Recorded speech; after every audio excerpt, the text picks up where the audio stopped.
নমস্কার, আমি রিমি। আমার চ্যানেল রান্নার আত্মকথাতে আপনাদের স্বাগত জানাই।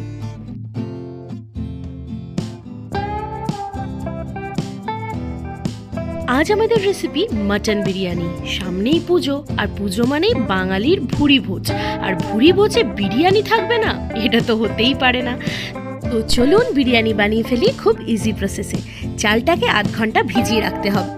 নিয়েছি 2 কেজি মতন মাটন।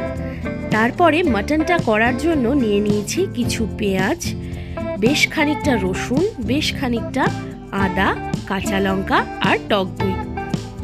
মাটনটা যাতে তাড়াতাড়ি সিদ্ধ হয়ে যায় তাই জন্য কুকারে মাটনটা দিয়ে তাতে জল দিয়ে বেশ খানিকটা নুন দিয়ে 4-5টা সিটি দিয়ে নিয়েছি।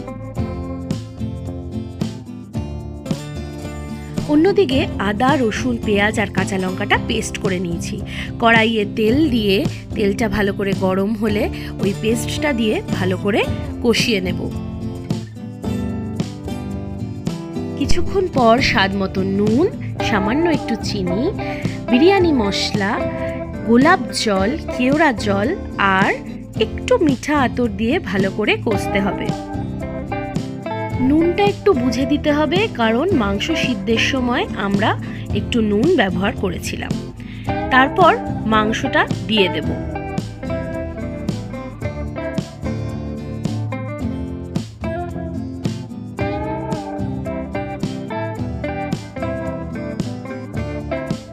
মাংসটা দিয়ে ভালো করে কষিয়ে নিতে হবে। এবারে সামান্য একটু মিঠা আতর দিয়ে মাংসটা নেড়েচেড়ে নামিয়ে নেব, কেন মাংসটা অলরেডি আমাদের সিদ্ধ হয়ে গেছে। অন্যদিকে জল গরম বসিয়েছি হাঁড়িতে, তার মধ্যে গোটা গরম মশলা আর বেশ খানিকটা সাদা তেল দিয়ে দিয়েছি। আর বেশ পরিমাণ মতন, যতটা আপনাদের চাল সেই পরিমাণ মতন নুন ব্যবহার করবেন। নুনটা একটু বেশি দেবেন, কেন কি জলের সাথে অনেকটা নুন বেরিয়ে যাবে। জল ফুটে গেলে তারপরে চালগুলো দিয়ে দেব। তারপরে ভাত যেভাবে ঝরায় ওইভাবে ঝরিয়ে নিতে হবে। আমি ঘি আর সাদা তেল একসাথে নিয়ে গরম করে নিয়েছিলাম, সেটাই হাঁড়ির মধ্যে দিয়ে ভাতগুলোকে এভাবে ছড়িয়ে দিচ্ছি। বেশ খানিকটা ভাত এভাবে ছড়িয়ে দেওয়ার পর দিয়ে দিয়েছিলাম আর একটু ঘি। তারপরে আমি দুধের মধ্যে কেশর ভিজিয়ে রেখেছিলাম, সেটাই একটু একটু করে ছড়িয়ে দিচ্ছি। আপনারা চাইলে ফুড কালার ইউজ করতে পারেন, কিন্তু ফুড কালারে সেই ফ্লেভারটাও আসবে না আর খাওয়াও ক্ষতিকারক, তাই ওটা অ্যাভয়েড করাই ভালো। তারপরে এক এক করে মাটনটা এইভাবে ছড়িয়ে নিলাম। তারপরে দিয়ে দিলাম কেওড়া জল, গোলাপ জল আর বিরিয়ানি মশলা। তারপরে আবার এইভাবেই ভাতটাকে সাজিয়ে নিলাম। সেম প্রসেসে আবার আমি সমস্ত ইনগ্রিডিয়েন্টসগুলো দিয়ে দেব। আপনারা চাইলে আলু বোখরা অ্যাড করতে পারেন, কিন্তু আমার কাছে ছিল না বলে আমি সেটা অ্যাড করিনি। ওটাও খেতে ভীষণই ভালো লাগে।